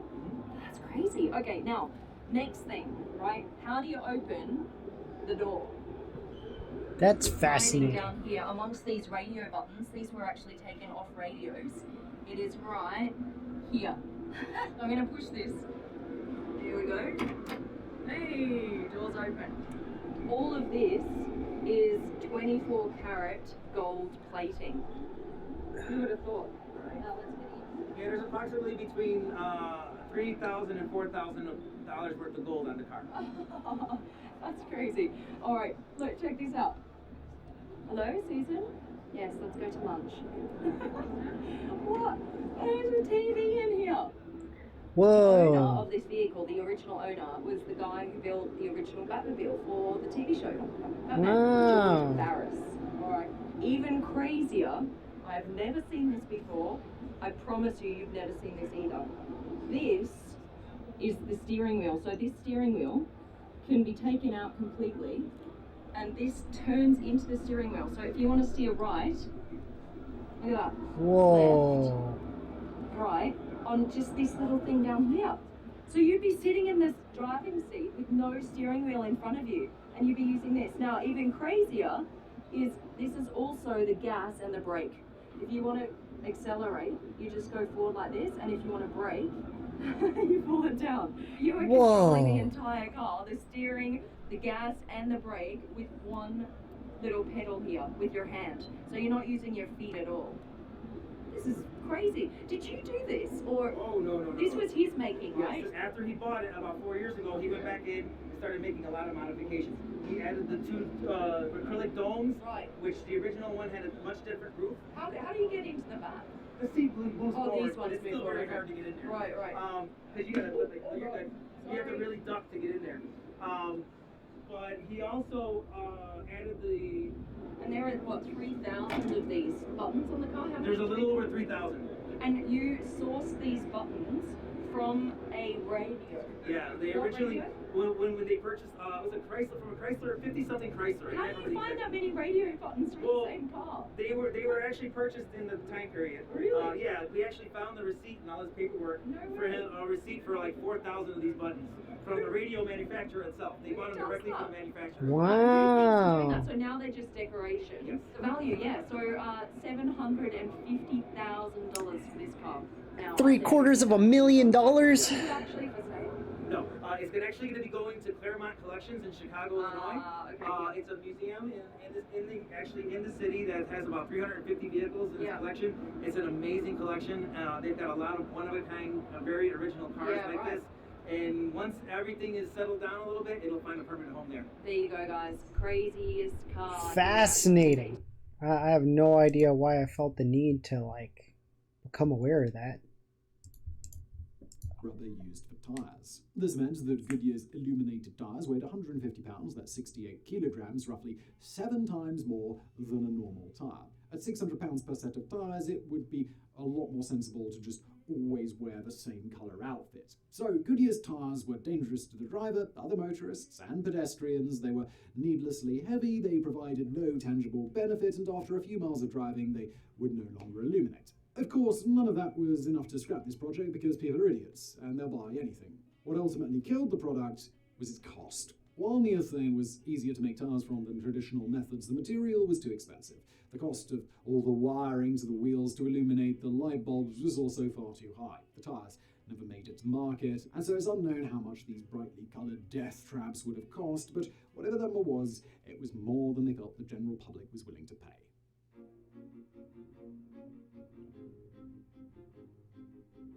Only one set of Goodyear's illuminated tyres ever made it to the public. In 1954, custom car builder and designer George Barris took a wrecked 1953 Lincoln Capri and transformed it into the living embodiment of a jet engine. He later went on to design the for the 1966 Batman TV show starring Adam West. More famous than Barris's Golden Sahara was the Golden Sahara 2, built by Jim Street Skonzakis. He began work in 1956 and spent over $75,000, that's nearly $800,000 today, transforming a run-of-the-mill car into a futuristic legend. You're in the software development. And it is incredible, so you know? that I building am cloud-native applications usually means sprinting. very, very Inside of the impressed. car featured over 3,000 gold-coloured radio knobs as ornaments. It looks Among wild. these is a button that electronically Weird, controls very cars. futuristic. Electronic door locks were only beginning to become common in 1956 and only on luxury cars. Once inside, the center console in the front seat featured a black and white television, and there was a corded telephone below the glove compartment on the passenger side. The phone was purely ornamental and did not function in any way. It was just a prediction of things to come in the future. The back seat contained a concealed refrigerator unit where drivers could store everything they needed for that mid-commute cocktail. The car was also upholstered with mink because, well, why not? Much of this is luxurious, but it wouldn't necessarily seem unreasonably futuristic even to the people of the 1950s and 60s. To up the ante, Jim designed the car so that the engine could be turned off and on by remote control. The remote could also open the doors and accelerate or brake the car. The steering wheel was also just for show and could be stowed away, as there was a single control in the middle of the front seat that could handle the driving. This yoke that looked like something from the cockpit of a plane could be pushed forward for gas, pulled back to brake, and moved left or right to steer the car. The Golden Sahara 2 required a single hand and no feet to operate. The windshields were removed and replaced with Batmobile-style domes, and there's also about $4,000 of 24-karat gold plating covering various sections of the car. The project caught the attention of Goodyear, and Jim was permitted to become the single consumer to own a pair of illuminated Goodyear tyres, which he proudly displayed and referred to as glass tyres, not that actual glass tyres would have been much less safe. The Golden Sahara 2 was even featured in the 1960 comedy film Cinderella, though it was still sporting a pair of white wall tyres at the time. Jim toured his creation around the country and it became extremely famous. It was one of the most popular and recognisable cars in the country, with its fame spreading across the world. Then, still in the 1960s, Jim stopped touring the car and went silent.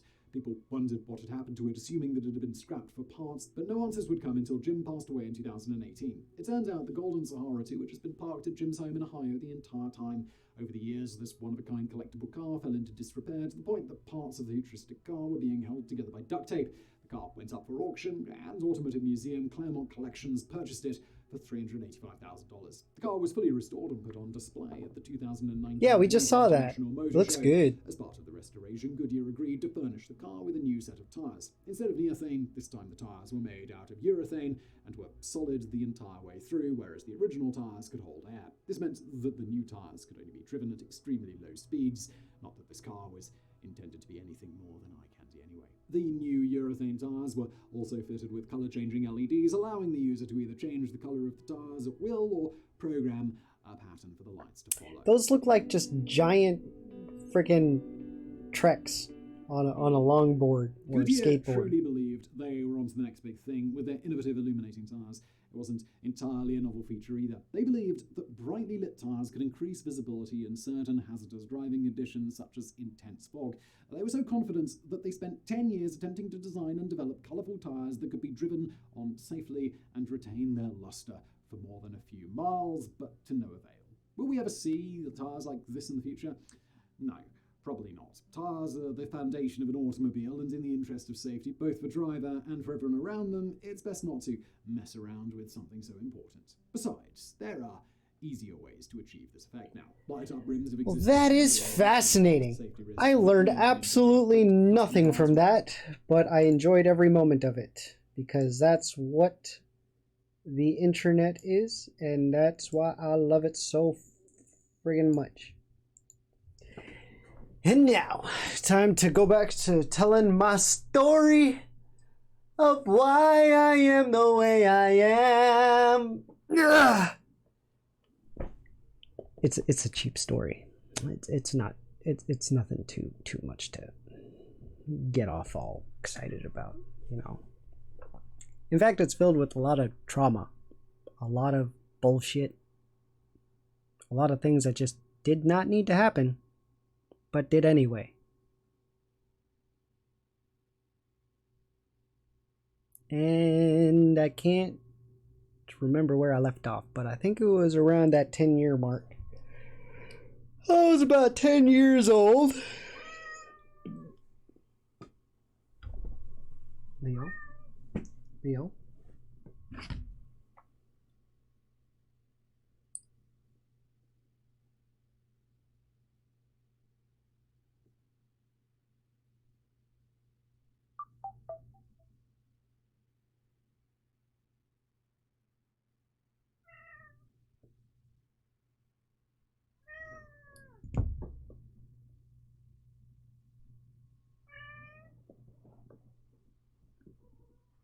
What is it, Leo? What do you want? Cat, are you okay? He's probably hungry.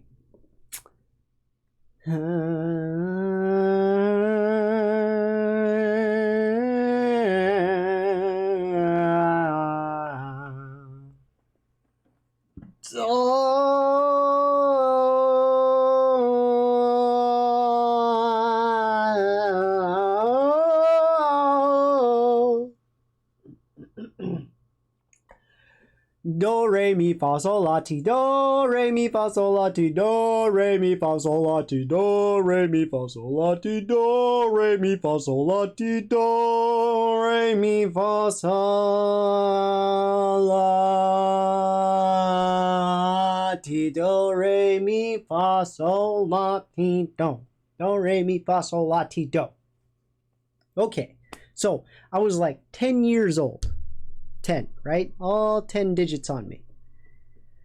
And I was fighting a guy named Samson and utilized the fact that I can get into tussles with bullies in order to basically stockpile homework, the day's work, schoolwork, in order to finish up faster. Because I did this, I ended up kind of moving ahead of my class substantially. Like, I was friggin' moved into like 8th, 9th grade math while still attending the 4th and 5th grade. It was weird. It was a weird system. But anyway.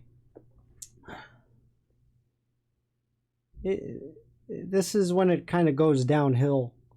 Like after the 10-year mark, things just kind of went. And I can remember it too, you know. My brother passed away, and it was hard on all of us in the family. My mom got into, well, my mom and my dad both got into cannabis heavily, like heavy cannabis users. But because we're in the village,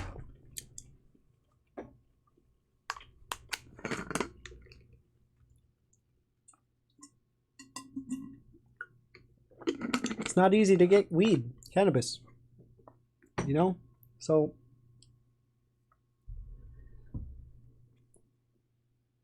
there were a lot of dry periods. A lot of times in the village where there's no drugs, no alcohol, fucking no caffeine. Like, we run out of coffee. And the way that we would get high consistently was with tobacco. Tobacco is probably one of the biggest imports into the village. Obviously, fucking capitalism. So, by the time I was 10 years old, I was smoking cigarettes. You know, it was just very easy to come by because it was everywhere. Everybody had one. So I had some. And the substitute for tobacco would be smokeless tobacco, dip. We called it chew. But how we made it in the village is very differently, right? Like, chewing tobacco out here is done through appropriate licensed vendors and people who manufacture the product. I don't think safely at all, but you know, it's a carcinogen. They flavor the carcinogen and give it out to the public and make bank off of it. They sell an unsafe substance to the public and make money off of it. And continue to make money off of it to this day. And they made money off of me from it. So that's just how the way it go. But anyway, I'm getting off of the derivative here, right? The difference between chewing tobacco or smokeless tobacco in comparison to whatever it is, like you guys sell in a can here.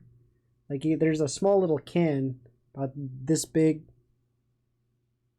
about that thick, and it's filled with dip, and it's usually grated or it comes in small pouches. We don't do that. See, what we do is we go out into the field far enough to find a fungus. This fungus usually grows on bushes or birches, trees. And this fungus we rip, and I don't know if it's chaga, but it's some form of, I don't think it's chaga. We call it punk ash or punk. There's an indigenous name for it. I don't remember what. But it has something in it. something that can be extracted orally once burned in its ash form.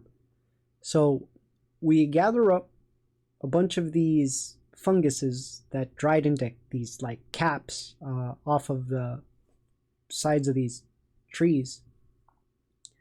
And then we gather a bunch of them, and then we dry them out, and then we burn them. And then when we do that, we collect the ashes into these pouches. So then we have the ash of the punk ash. And then we get tobacco in its raw form, right? We order from a tobacco vendor or tobacco grower who smokes and dries tobacco and twists the leaves into these thick bundles and puts them in a plastic bag, ties them up, and ship them as is. So it's like the full fucking tobacco leaf and all its good and all in the dried tobacco leaf and all its extracts and shit. It's like it's how that would have been done back 200, 300 years ago. So then we take the punk ash, and then we take the tobacco leaf, we grind the tobacco leaf into, you know, a paste, and then we mix this tobacco leaf paste with this fungus ash, and then we add a little bit of coffee to it, or water, hot water or coffee, and and then we take that, and then that would be our dip. That would be our chewing tobacco. Very potent stuff. I don't recommend it at all. Like that, like just a little bit of that shit in your mouth, like it gets you head high, because it's very potent shit. I shit you not, man. Strong stuff. Just thinking about it hurts my lip. Dang. It's been about 5-6 years since I stopped doing that shit. But yeah, I was about 10 years old when I was introduced to both smoking tobacco and the dip, you know. So at that point in time, my life became very blurry, hazy, because both, you know, the memories of youth are not reliable, and I was chasing the tobacco high, and by the time I was 12, 13, I was chasing the marijuana high too. So there are a lot of memories and recollections that are difficult to come by, but those were very simple times in my life. The majority of the day was comprised of going to school, finding a way to manipulate the school system for my benefit, ending school, and then going out into the field, catching some fish, going out and learning about whatever it is that the community's up to, and doing my best to try to get in trouble without getting caught. So for about the ages from 10 to 14 were probably the easiest years of my life. Other than during the summer times where we had to fish commercially. Like at the age of like fucking 8, we're just on a boat in the crack of dawn every summer and just going out and catching fish and selling it. Crack of dawn. Crack of dawn, crack of dawn. Waking up at the crack of dawn since you're 8 years old sucks. Anyway. About 14, I stopped doing that because I got tired of it, and I realized I can say, no, I don't want to do that no more. Because waking up at the crack of dawn to go catch fish sucked. And I didn't like it because it was hard work. I was not willing to be a fisherman at that time. Why? Because I was learning about the outside world. I was growing an interest in technology, and I was delving deeper into the realm of, you know, narcotics and alcohol. Let's see. By the time I was 14 years old, I had learned in school about microorganisms, and they used yeast as an example of a microorganism, and consequently during the educational process of microorganisms in biology, they touched on the topic of producing alcohol and ethanol through the use of microbial organisms. So I learned in school that you can create alcohol using yeast. So I experimented with that. At 14 years old, I took a 2-gallon bucket that I got from the store, and then I got a little pouch of active dry yeast, and then I spent an afternoon shaving like 8 potatoes with a peeler until I got a nice layer of potato in this 2-gallon bucket, all shredded nicely and shit. And then I took my yeast and then I poured it on there, and then I added some hot water, and then I covered it up, added some sugar, and then stirred it all up, and it blew up under my bed. The first time I made it was really bad, and I was lucky that my dad was out doing some shit and my mom was working, so I managed to clean up everything, get rid of the smell and everything.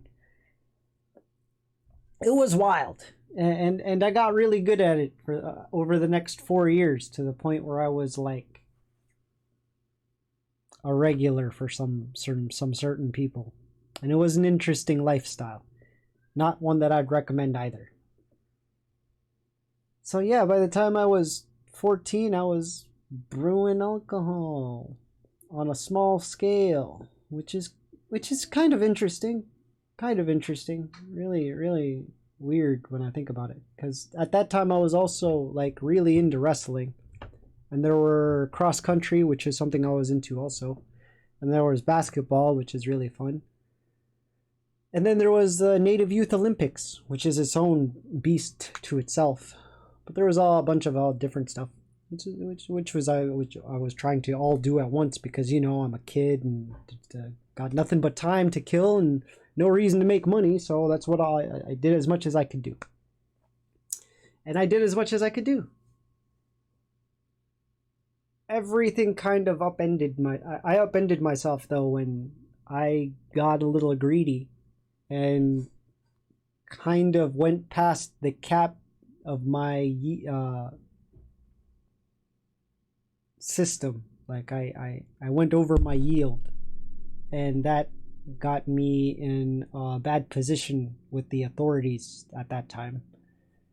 So then I had to make a choice. Either I go through the route of a correctional facility, or I throw my ass into a boarding school at the nearest town, city shit. So by the time I was 16, my days of making homebrewed beer and doing a bunch of other random stuff ended, because I was no longer in the village.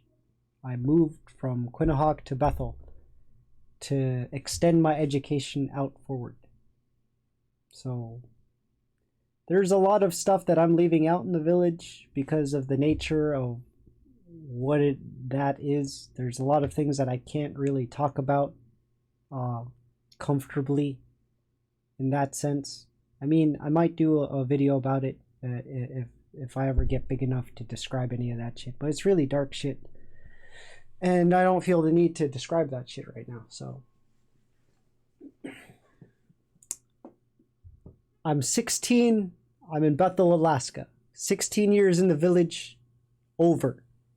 At that point on, I'm moving outward, expanding my reach outward to try to investigate the world around me through the lens of all the indigenous things that I had gathered up to that point at 16. So 16 years old, I'm full native mentality, full-blooded native mentality. No ideas of consumerism, no ideas of capitalism, just wilderness, wild, survival, subsistence lifestyle. All that changes at around 16 when I moved to Bethel, because I had to go to a boarding school because I got caught brewing alcohol. And yeah, I ended up not looking back since. Well, I did look back a couple times, thought about it. But there's so much more I felt like learning that I decided to continue pressing forward, and that's why I'm here. But yeah, I'm just going to end that right here, and I'll pick up where I left off at 16 and in Bethel. The next time I talk about this shit or stream about this shit, I'll start off there. Thank you for dropping by and stopping by. I'll see you guys next time. Bye.